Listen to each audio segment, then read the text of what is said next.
Taylor Swift is the queen of narrative control, and I'm going to help you start to be able to put together the warning signs that an article has been planted, that a source can be trusted, and that some reporter went rogue and her team or a celebrity's PR team has put the kibosh on the article. One of the biggest signs of narrative control and a team planting a story is all of a sudden you see pages in Google, at least the first 1 to 2 pages in the search engine, completely dominated by that story. So right now with Blake Lively and Taylor Swift, it's Taylor forgives Blake.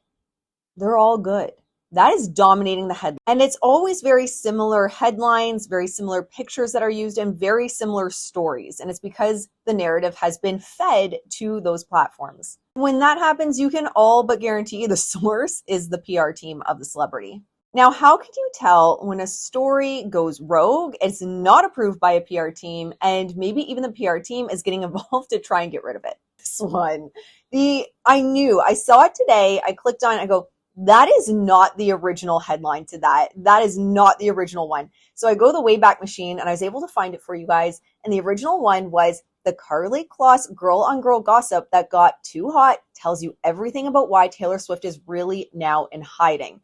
That was the original headline, which soon after, a couple days after, got adjusted to this, which is how Taylor Swift dropped Karlie Kloss after those rumors tell you everything about her latest drama. I mean, obviously I'm not on Taylor's team. I can't guarantee it. But to me, that looks like you got either a call or a letter that you best be changing that headline. About essentially how Karlie and Taylor were attached at the hip. They had a platonic split in 2017. Although there's all those like Kaylor and Gaylor rumors. It's like a whole subset of the Swifties, the Gaylor Swifties.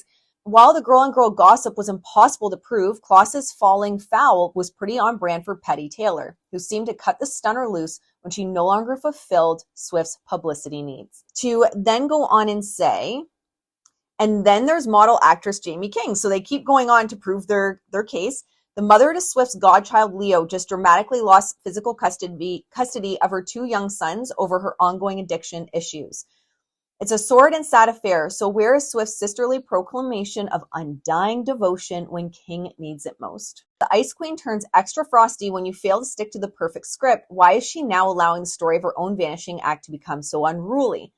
After all, we're talking about a billion-dollar control freak obsessed with Grammys and gongs and a constant desperation to bend the narrative to her advantage. The original point, you want to know about a planted story by PR where you can trust that the sources are actually the PR team?